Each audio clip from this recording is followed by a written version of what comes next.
Welcome back to the Balance Bully podcast for ambitious women in business and a few brave men. I'm your host, Naketa Thigpen, always excited to be in the place with you today.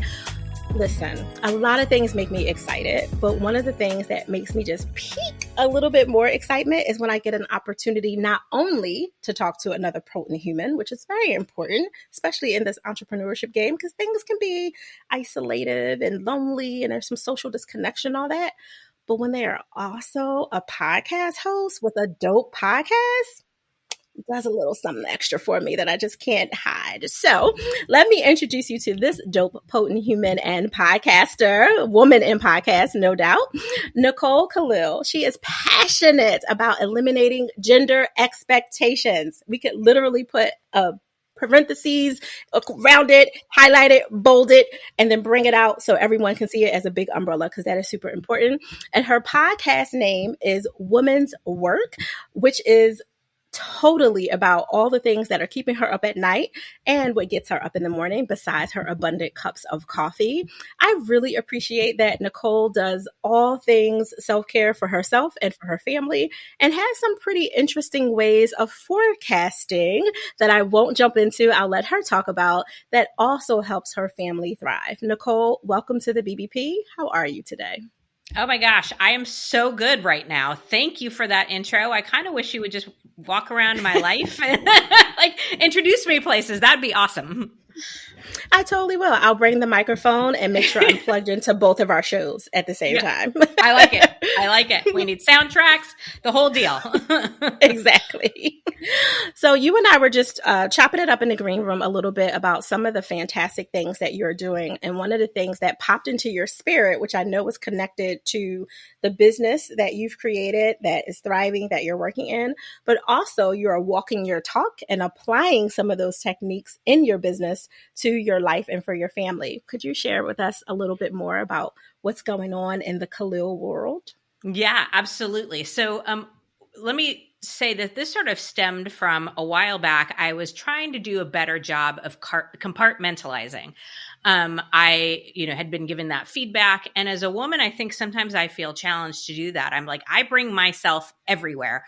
And it's really hard for me to turn off the worry or the overthinking or the to-do list or the whatever of something else when I'm in another place. And so I was thinking about that, and rather than compartmentalizing, we kind of went the opposite. We pulled something that was working for us in business into our personal life. And so we ended up doing, my husband and I, this thing that we called family planning. We've since changed the name to family forecasting, because when we said family planning, people thought we were planning to have more children. That was absolutely not what was happening. And so the concept is basically that we get together twice a year, and we typically go away for a night or three. And we have an agenda that we follow that provides us the opportunity to talk about, dig deep into, and get on the same page about our things that matter. So we talk about our individual businesses and professional lives. What are our goals? How can we best support each other? What do we need to be focused on in the coming period of time? What might be changing in our calendars, things like that. We also talk about our family and what are our goals there. Who do we want to be for each other? How do we prioritize date nights and little getaways, family time? We talk about what are the values we purposefully and strategically want to instill in our daughter, so it's not happening by accident. And we get really down to the words. We're very clear that brave, confident, kind, hardworking, these are the things that matter to the two of us. And so, we hope she's other things, but that's what we're really focused on. We go through our finances. We get agreement on how we're spending our money, where we want to make changes or cuts, or what we might be saving toward. And this just allows for us to get on the same page. So we do that twice a year, like in a big way. And then the other quarters, we just do like a half day get together, check in, what's working. We also review our calendars and go like real tactical, like can you do drop off here? I'll do pick up here. But also, do we have our date night set? What are we doing with the family this quarter? That type of thing. And I wouldn't say it saved our marriage, because I have been fortunate to not ever be in a place where I was worried about it. Yeah. But I think part of the reason we've never actually gotten to that place is because of this family forecasting that we do. It forces us to be with each other and get on the same page and take some of those alignment principles that we learn in business and apply them to our personal lives. No, I absolutely love it. Personally, I love it because my husband and I do something similar. We have quarterly shareholder meetings. And since our business is so integrated as a couple owned, but not operated as a couple business, it's really super important that we cover all the things. Our kids are adults now, so we don't have to Yeah, do they are who they are. You've done your job. Yeah, we have done our job. Now it's on to the grandbabies. Hello, who are 5 and 6 and pure joy. All amazing. Oh, I love that. Yeah, but I would say, to your point, that has really helped us offset some of the little fires that could have come up if we didn't have those conversations, as well as like daily morning tea and just check in and making sure we give eye contact and all those other kind of little layers. But professionally, my balance and relationship hat is going haywire. That is such a good thing to infuse if you are feeling like there's something missing in our two ships passing in the night to kind of relationship that might just be logistical, right? Like you're a doctor, you work 12, 16-hour shifts, you're a lawyer, you have late nights, trials, whatever, and you by circumstance, not that you're trying to avoid each other, not that you don't like each other, but by circumstance, there is logistical issues that could create those, what I call love gaps, that open up and can become chasms. But what you're doing just naturally kind of helps to at least hedge them off, if not close them completely, because you're doing that, I would say, eagle view look quarter by quarter at like, all right, what's the plan? So hopefully that when the storms come, because we all have the storms, hurricanes, intervals, and tsunamis. I call it the shit. That's literally the acronym for it. Yep. When it comes to all of us, you've put in some protection, some guardrails to at least help you withstand it, even though there may be some shattered glass along the way. And I think that that's a really powerful message. Yeah, absolutely. Our relationship is by no means perfect. But this has really helped us come together, and as you were saying, we're both business owners. Plus my daughter's 10, so it's like activities galore. And we were just passing by each other and giving each other high fives. And what we came to realize is these conversations and this time was never going to happen by accident. We weren't ever sitting around with extra time on our hands. And so we had to get purposeful and strategic about it. And we're just starting to include our daughter in portions of those conversations as well, which has been new and kind of exciting. I know. I love that. It's giving her so many, from someone who's focused on multi-generational imprint, it's giving her tools that she doesn't even know she needs right now. Communication tools, conflict resolution tools. I mean, we could go into the gamut of all the things that she's literally just soaking in by having 20 minutes of your 4-hour meeting. Like, she doesn't have to be there for some of those deeper, high level, intimate conversations that maybe she just can't navigate and manage. I know my kids hearing something about the bank account, their mind will go somewhere where we know we have to prepare for storms, hurricanes, interviews, and tsunamis. And they're just like, oh, how much money did you say we had at that last meeting? Right? Like, there may be some things you can't quite handle right now. But I really appreciate that you guys are raising a better generation, because it matters. Yeah. And she's an only child. So I think for us, we feel even more pressure to teach her how to navigate and work with other people, how other people's interests and priorities matter, how to communicate, how to think about the whole instead of just, her own wants and needs. So, and if anybody's interested, I have our agenda that we follow for free on my website. So, that's downloadable and you can adjust and pull out what works for you and throw out the rest. But I just found having an agenda to follow and certain things that we make sure we hit every time, whether we feel like it or not, has been important. No, I really appreciate that. I'm laughing in my head partially because I know we don't know each other well. And I'm thinking you guys doing these, what I would call micro sabbaticals, to create this time to make sure you cover those love gaps and all that is really being intentionally selfish to carve it out of your work time or your other extended family time. Like you could be going to see Uncle Bob at the barbecue, right? Like you could be doing so many other things, but you're being intentionally selfish enough to do this so that you don't raise a generation of self-absorbed child, and not just children, but a child, because she's influencing her peers and her cousins and whoever else might be in her four-way. But she also is going to be able to bring to the table a different viewpoint of how relationships can be beautiful and blossoming, even if they're sticky and they have some non-perfection moments, because unfortunately, Instagram, TikTok, and all the Yeah, things are showing these highlight reels of curated moments that aren't exactly. always authentic. And unfortunately, I know you know with a 10-year-old, they can easily be swept up into this ideal of what it should be because of these highlight reels, which are truly not capturing real life.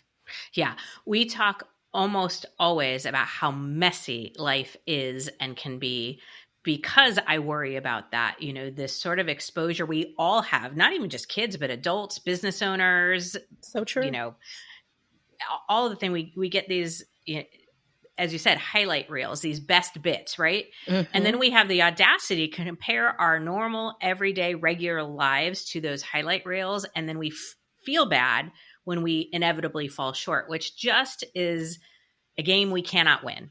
There is no Right. winner in this. And so, you know, both in my work and with my family, it's so important that authenticity is a really big core quality and value, but also just talking about how messy it all is. You know, I think I thought for a while at some point I would get to a place where I had it, and I put in air quotes, figured out. And I just realized and now appreciate and celebrate that there is no arrival, and that point doesn't exist. It's all messy middle. It is messy. It's one of the passwords. I don't use it anymore, so don't think that you can get into any rooms you don't belong in. But one of the passwords we used to use for some of our like rotating cohorts was some version of "get messy." I love And that. you know, with some numbers or underscores Yeah. or whatever after. I don't use that anymore, guys, so you can't access it. But the reason I stopped using it was literally because we needed something a little bit more complicated as we were changing cohorts. But it still stands true. All of this is messy, and I do believe that we arrive at different places in our lives to evolve and expand to arrive again, and the cycle keeps going. And sometimes the stuck place, if you will, that many of us get ingrained in and start to feel stifled by is because we're fighting the evolution. We're Hmm. fighting the expansion. We have that friend that we went to college with. It's like, girl, you never changed. Lies. I should have. Like, you know, like, yes, my spirit should feel similar. I should hopefully have left a good imprint of kind, honest, compassionate, whatever. And that should be the same. But Naketa of 1990s should be very different than Naketa of the 2020s and Yeah. beyond and so forth. And I think sometimes we relish in people saying you haven't changed as some kind of badge of honor when you wouldn't have your business if you believed in staying stagnant, and for Right. women specifically to stay stagnant, you know? Yeah. My mantra for myself is one foot in front of the other towards what matters most. That's every day, day in, day out, one foot in front of the other toward what matters most. And it's a reminder of a few things. First, it's a journey. Second, Mhm. that I think sometimes we discount small steps Mhm. or little actions or little risks that we take. And I've just found that stringing together little action steps, little risks over time is what leads to big everything. Yes. But we have a tendency to minimize the smaller things and think it needs to be big in order for it to count. So that's why I really hold on to this one foot in front of the other towards what matters most. And that's that reminder to me that you know, I'm not here for all things. I'm not meant to be all things to all people all the time. There Right. are the values and the goals and the people that matter most to me. And that's what I need to keep in mind as I step forward into everything that I do. Yeah, it's a good anchor. And I say anchor not in the weighted sense, but grounding sense. Like Yes. it's a Yeah. really good anchor that will remind you of where your safe place is. And that safe place is in the things, the people, places, and things that matter most to you, Mhm. even when you're getting swept up in the wind of change and time and opportunity, right? Because Yeah. as a business owner, especially a business owner that's doing so much great work with women and gender equity and all the layers that come in it could be really a slippery slope for you to get caught in the passions of making sure women are heard. And Yeah. then your voice gets lost, you know? Well, that, and I will tell you, for me, for my own personal journey, it has been really figuring out. I'm enamored by a good idea. I love good ideas, and I can really easily get sucked into them. And it Mm-hmm. was for me figuring out what not to do, and like getting it narrower and narrower and narrow, and like, I mean, I've pivoted, I've tested, I've tried, I've evolved, and I kept finding myself in the trap of having too many things going at once and saying yes to too much. And I feel like that's been a big recent evolution of not that, not now, not for me, and getting narrower and narrower in what matters and in my work and what I'm doing day in, day out, so that I don't water it down, because it's so easy when you're doing 16 different things to do them all in a mediocre way, as opposed to saying, this is the one or two things that I do, and I'm going to invest myself fully. I'm bringing Yeah. all of it to this. And that was a big and hard learning for me over the last, I mean, and I'm not exaggerating, like 10 plus years. It might Yeah. be a slow learner. No, I mean I'm a slow brew as well, which is what I call us because I think some things just taste better when they brewed slow, I personally. like that. Yes. Like we are slow brews, Nicole. We're slow Nikita and Nicole, slow brew. But I also hear you really clearly because a lot of our listeners are multi-passionate, multi-hyphenate. You know, they have all these degrees, certifications, all this experience, corporate that they brought into entrepreneurship, which can get really sticky, tricky when you're really good at many different things. And to your Mhm. example of the 16 things that you feel like you're mediocre at, but other people are patting you on the back saying, girl, how did you do that? Right? Like, oh, yes, yes, do more of that. But you know, you're good at those things. You're not in love with those things. And I think that that's a really different dynamic when you love something because you're good at it, you appreciate it, you're grateful for the skill set, whatever it is, but it's not the thing that's keeping you up at night wanting to, polish. I won't say perfect, but to Yeah. polish and refine. And that's a big difference. And I hope people listening are tuning into that significant difference that you're outlining as, you could be really good and dope at 16 plus things. It doesn't take away from that. And sometimes you got to strap on those boots and put on that hat and dive into one of those things to keep the one or two, moving as the priority. But that shouldn't be an all the time. And that shouldn't be your excuse for diluting your potency. Yeah. I tell myself often, just because I can doesn't mean I should. Right. And I think it is, you're exactly right. There's so many things that we can do and that Mm-hmm. people can appreciate that we can do, but it's really about like, what lights me up? What am I here to do? What makes me feel the sun from the inside, right? Mm-hmm. And I'm glad that you said that, Naketa, because I agree. Sometimes you do something else to create the space, the opportunity for that thing. Yeah. Um, but I that's what I might have been doing that a little bit, but I think I was watering down my thing by feeling like I needed to keep up with what so many other people were doing. It Yeah. just felt like I was looking out there and people were like podcasts, speakers, authors, coaches, online course expert, like, and I'm like, I can't freaking do all that. I mean, I Right. can, but not And you did. well, and I did some of that, but Mhm.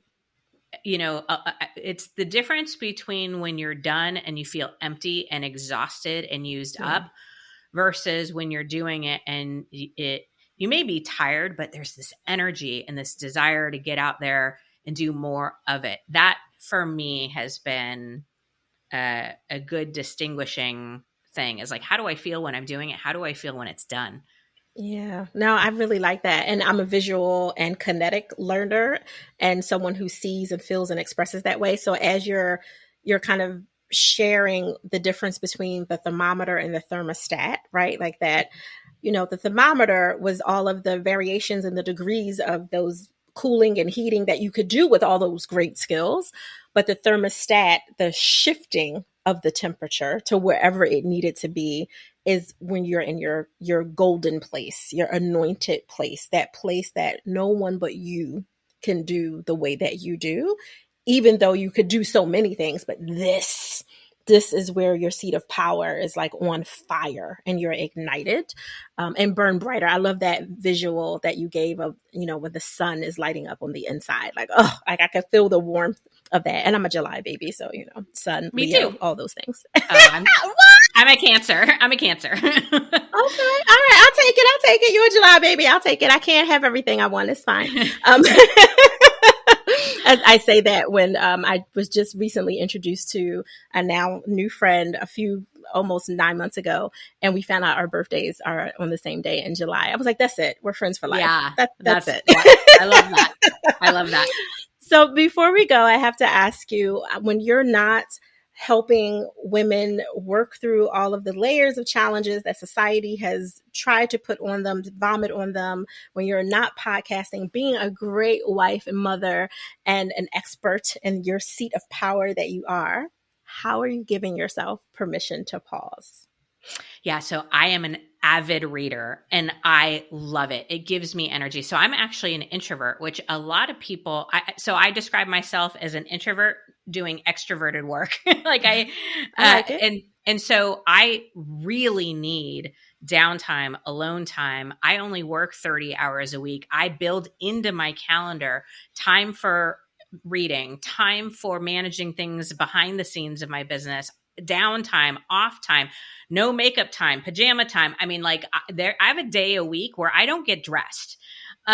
So yeah, lots and lots of ways, but the best and most consistent answer is diving into a good book, and like for the joy of reading, not necessarily development or, nonfiction books, but a lot of mystery novels and things like that. Yeah, you're allowing your mind to, like, growth mindset is built by doing things differently, right? Like, and you're growing your mindset literally accidentally because you're deciding to just play and be curious and to follow wherever the adventures take you, which is what more of us need to do, because so many people are rigid and stagnant because of the way their lives are set up and are not infusing balance in that way. So you speak in my language on so many levels. That's an off-air conversation. So many levels. How can people connect with you? Get the free family report. Forecasting. So forecasting. Mm-hmm. If you go to NicoleKalil.com, you can find everything, but the family forecasting is in the free resources section. And the next best thing is the podcast. This is Woman's Work. Like you, it's one of my favorite places to show up, and it's like my absolute best thing that I do. No, I love that so much. Nicole, thank you for carving out time away from your family and your day to show up fully, to share with us, to vibe with me. We appreciate you so much. And right back at you. Thank you for doing this great work and for inviting me to be part of it. You're welcome. Balance Boldly listeners, as usual, I know, I'm patting myself on the shoulders again because I did such a great job. Another potent human slams it again. You're welcome. So just 2 quick favors. Think of one person that you can share this episode with that can learn from all of the goodness that Nicole Kalil just shared with us. And second, make sure you go enjoy the balance of your day, but do it boldly.